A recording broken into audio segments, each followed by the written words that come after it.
The Bermuda Triangle, a name whispered in hushed tones, a vast silent maw stretching across nearly 500,000 square miles of the Atlantic Ocean. It has claimed countless souls, swallowed ships whole, and plucked aircraft from the sky, leaving behind only the chilling void of the unknown. For decades, it has remained one of Earth's most profound enigmas, a place where the laws of nature seem to bend, where reality itself frays at the edges. Most accounts, of course, are built on the shifting sands of rumor, campfire tales, distorted eyewitness testimonies, or elusive details impossible to verify. A blurry photograph, an anonymous voice claiming to have seen the impossible. They feed the legend, yet offer no solid ground. But this particular case, this one was different. There were no spectral whispers, no grainy images shared in the dark corners of the internet. This time, the evidence surfaced from the very heart of the Atlantic's crushing depths. A professional research team in the year 2001 dispatched a remotely operated submersible. It plunged almost 700 meters into the perpetual gloom, its camera eye piercing the abyssal night. And what it captured, what its lens illuminated in that lightless realm, defied every expectation of the natural world. Massive blocks, arranged in strange, geometric patterns across the seafloor. Straight lines, sharp angles, structures stood where only sand, rock, and the silent detritus of geological time should have been. This was not another Bermuda Triangle ghost story. This was not a distorted image making its rounds online, easily dismissed as pareidolia or a digital hoax. To truly grasp the unsettling impact of these images, to understand why they continue to ignite such fierce debate even now, we must return to that moment, the instant the team first saw the anomaly. Pauline Zalitsky's company, Advanced Digital Communications, had secured a contract from the Cuban government. Their mission was straightforward: locate Spanish colonial shipwrecks on the seabed. Gold, silver, sunken cargo, the routine work of treasure hunters.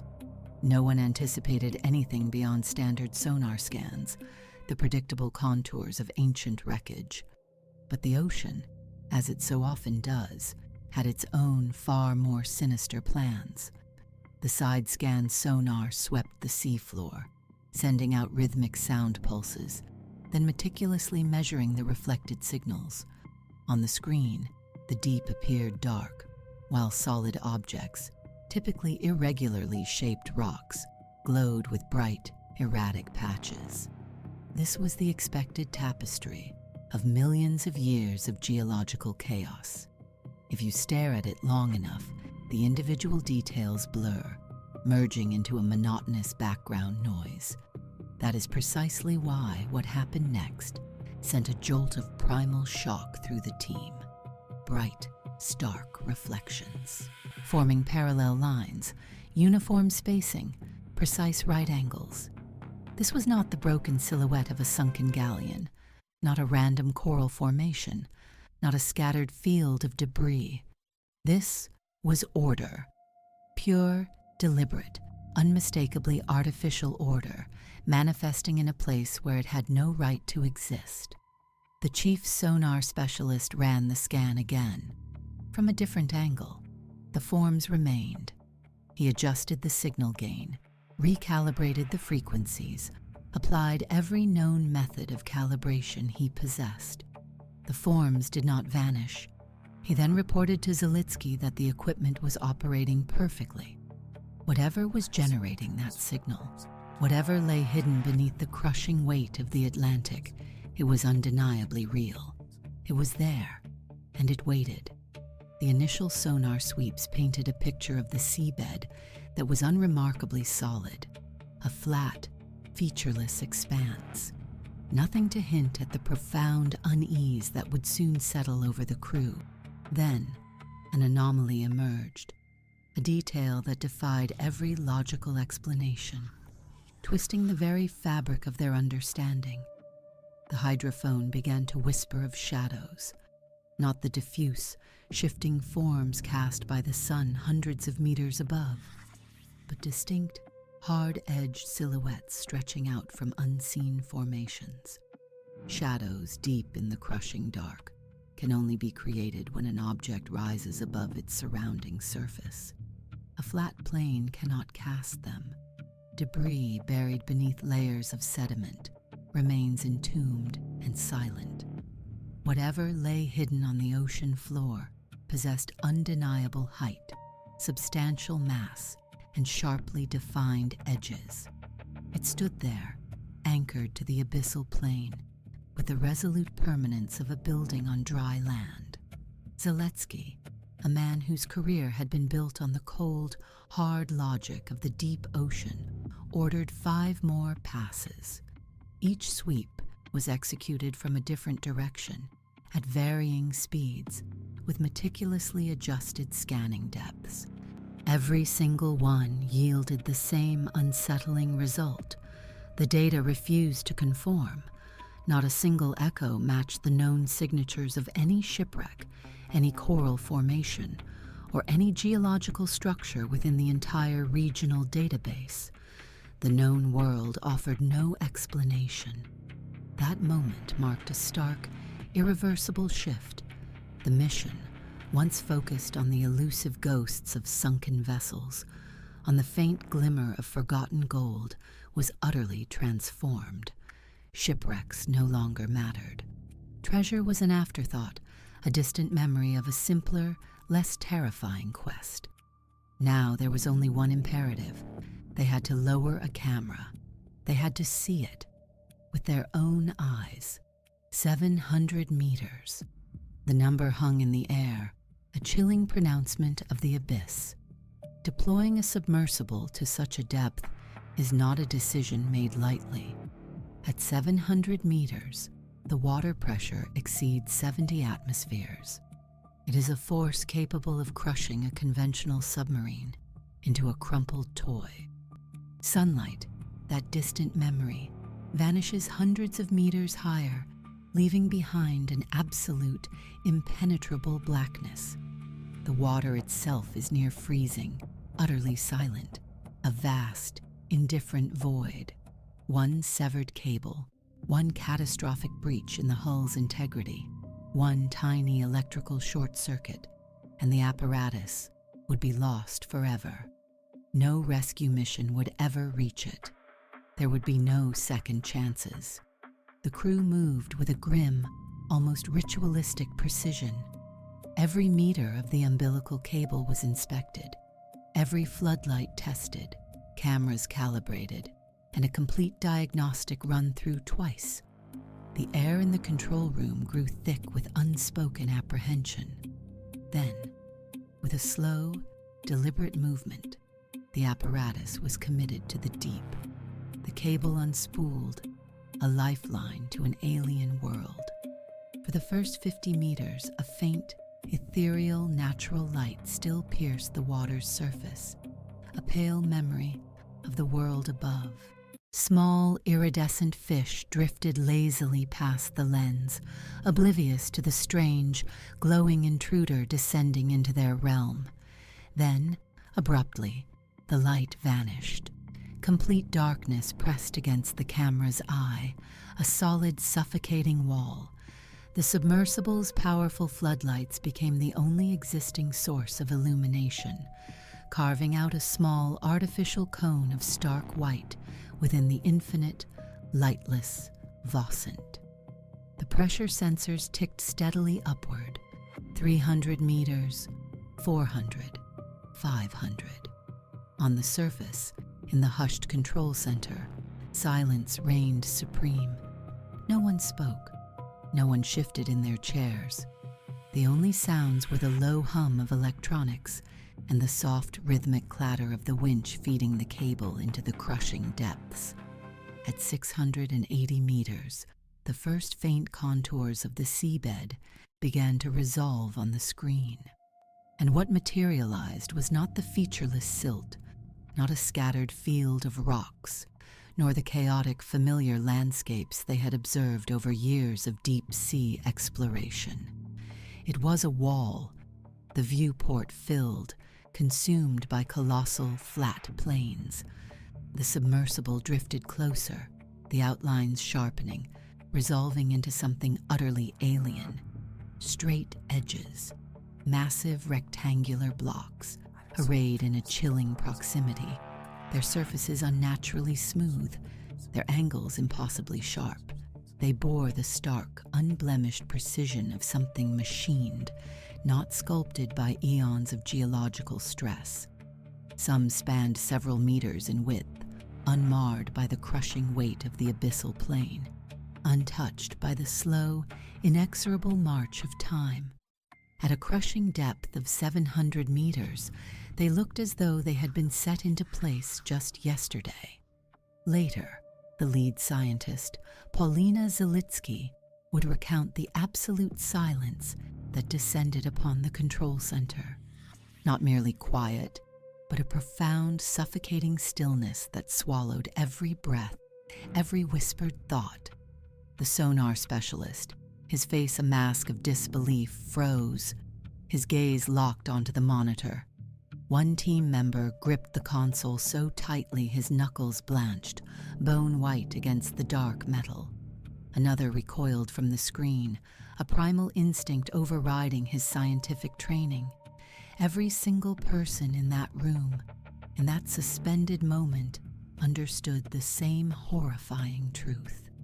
What they stared at, bathed in the submersible's artificial light, simply did not belong there. Evidence of an impossible presence, defying every known law of nature, every learned understanding of the deep ocean. As the footage underwent painstaking frame-by-frame analysis, the enigma did not diminish. It metastasized, growing larger, more terrifying with each passing second. These blocks were not scattered randomly, the way debris might settle.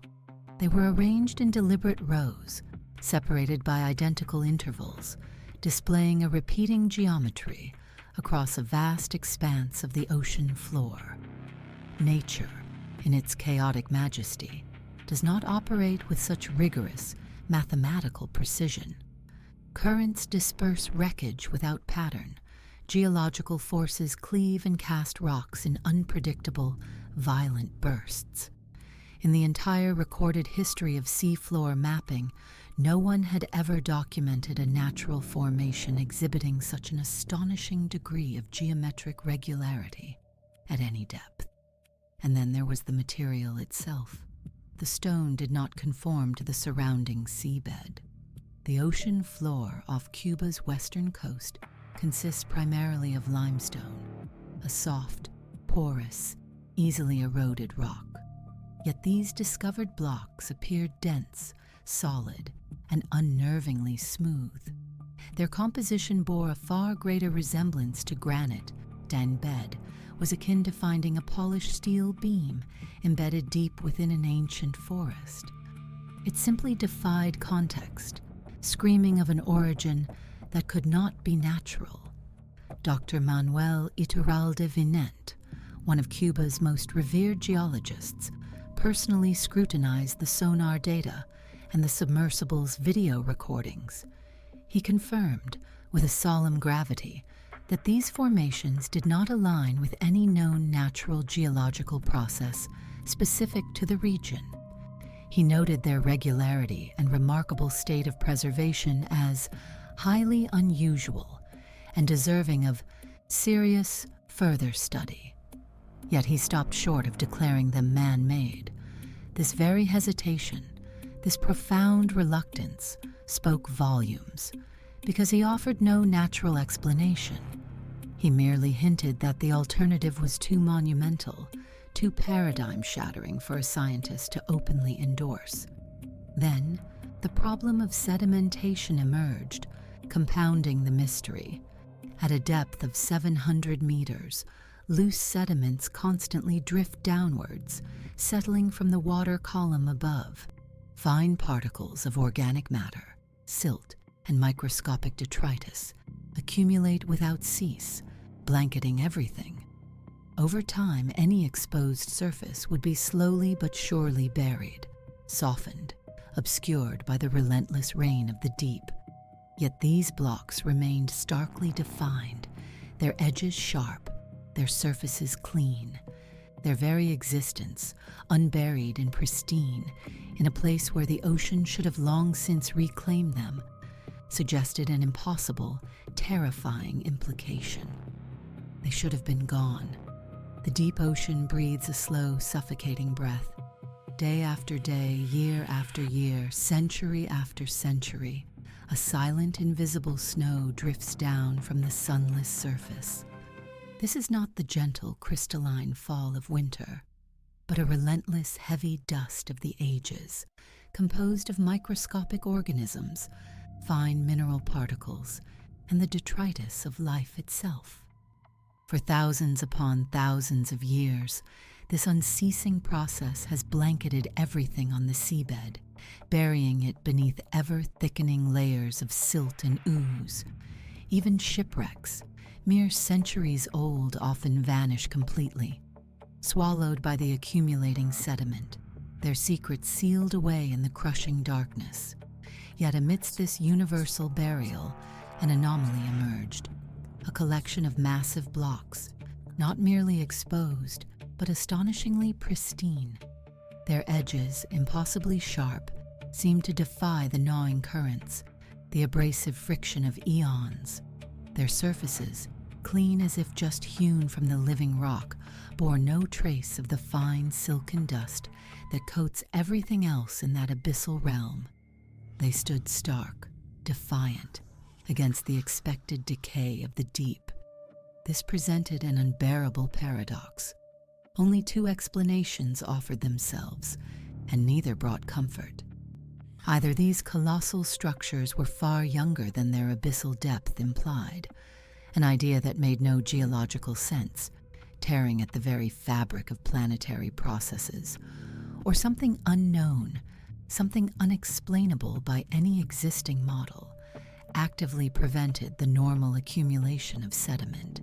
Each potential answer, instead of offering clarity, merely unlocked a deeper, more unsettling question. What force could defy the relentless march of geological time?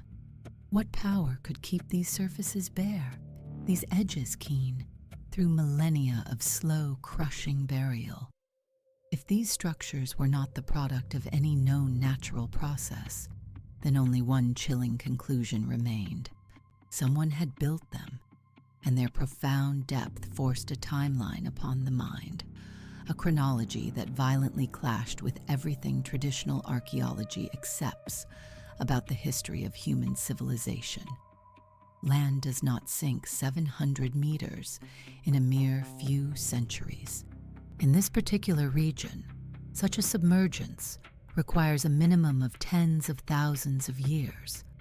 This pushed the potential origin of the objects back into an epoch when, by all accepted understanding, humans were nomadic hunter-gatherers. There were no cities then, no monumental constructions, no technologies capable of quarrying immense stone blocks and arranging them in deliberate geometric patterns across a vast area. But the evidence, silent and unyielding, cared nothing for humanity's carefully constructed historical narrative. It simply lay there, 700 meters down, demanding an explanation. Dr. Greg Little, an archaeologist who meticulously reviewed the available data, publicly declared that the site warranted serious and fully funded investigation.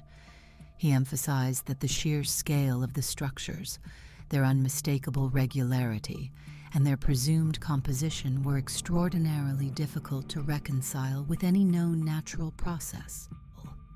If they were, in fact, artificial, he stated, it would necessitate a fundamental re-evaluation of the true age of organized human civilization. It would mean that everything we thought we knew about our own past was, perhaps, a carefully constructed illusion, Skeptics, of course, raised their voices. Some pointed to geological jointing, a phenomenon where tectonic or volcanic forces cleave rock into surprisingly regular planes, sometimes creating forms that appear strikingly geometric to the untrained eye, or even on a sonar screen. Dr. Robert Ballard, the legendary explorer who discovered the Titanic, had repeatedly warned that the ocean floor is rife with formations that seem man-made until subjected to closer scrutiny. His position remained unwavering. Extraordinary claims demand extraordinary evidence. They demand rock samples.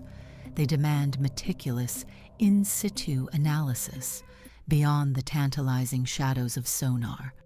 But the shadows persisted, and sometimes the deepest waters hold the most inconvenient truths. The deep ocean floor, a place of crushing darkness and unimaginable pressure, holds secrets that mock our most advanced understanding.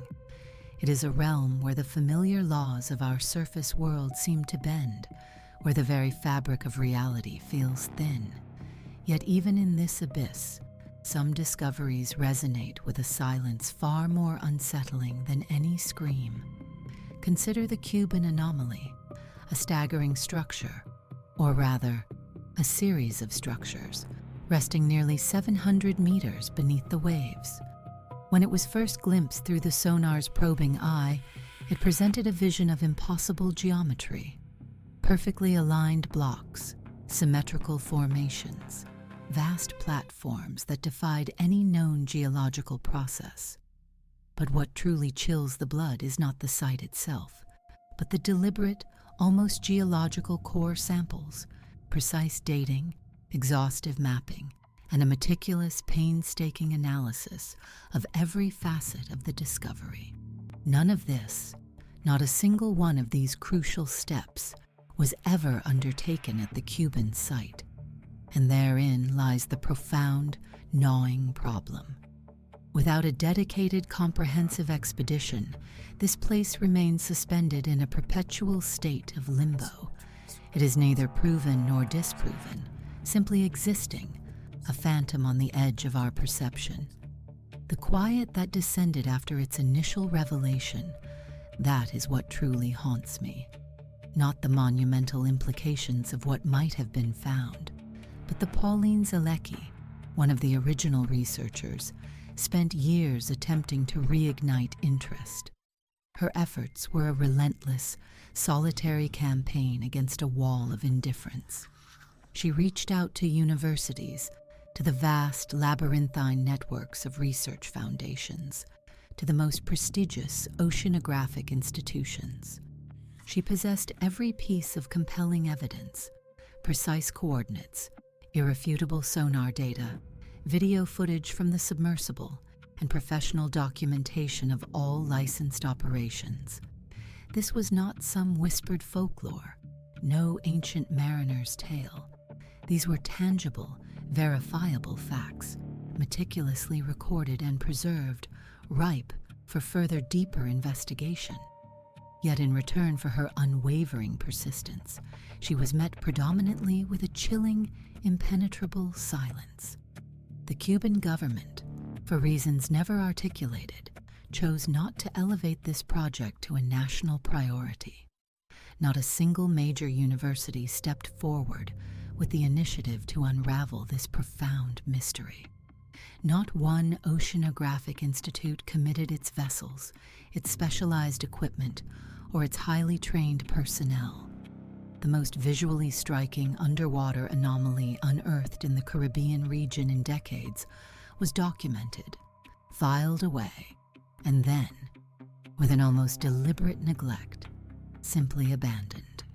Zielecki chased the promise of continued research for years, her voice echoing in empty halls, her pleas met with the same dismissive refrain again and again. Intriguing, certainly worthy of attention, they would say, a polite smile masking their disinterest. But currently, funding is unavailable. Consider this stark reality. We inhabit an era where billionaires lavish fortunes on tourist expeditions to the sunken remains of the Titanic, where governments allocate billions to meticulously map distant planets, to send robotic explorers across the desolate plains of Mars. We have captured images of black holes, billions of light years away, and charted the moon's surface with centimeter-level precision. Yet, a documented anomaly, lying less than a single kilometer beneath the very ocean surface we have navigated for 500 years, fails to attract a single funded expedition for re-exploration. These structures, situated in our own terrestrial ocean, remain utterly unexamined, untouched by the rigorous scrutiny they so desperately demand. This is a silence that screams louder than any wild theory. Were these colossal blocks formed by geological processes we have yet to comprehend, a testament to the Earth's own unfathomable artistry? Or were they meticulously placed by hands whose history has been entirely, brutally erased from our collective memory? One chilling truth remains immutable. The ocean, that vast, enigmatic entity, reluctantly yields its secrets. And this particular secret still lies hidden beneath 700 meters of crushing, absolute darkness, waiting for someone brave enough, or perhaps merely stubborn enough, to finally return and demand an answer. The chill lingers, doesn't it? A faint tremor in the air, long after the last confession fades. We've delved into the shadowed corners of human depravity, charting the familiar landscapes of greed, jealousy, and rage. But what lies beyond those well-trodden paths? What happens when the map runs out and the compass spins wildly, pointing not to logic, but to an abyss? The stories we have unearthed, the ones that claw at the edges of your sanity, they were merely prologue, a gentle whisper before the gale. Because the true darkness, the kind that curdles the blood and twists the soul, often wears a mask of the utterly inexplicable. It's not about motive anymore. It's about the grotesque ballet of a mind unmoored, dancing to a tune only it can hear. And these next tales, they do not just defy explanation. They mock it. They are the echoes from a place where sanity itself has become a forgotten myth. A place we are about to enter.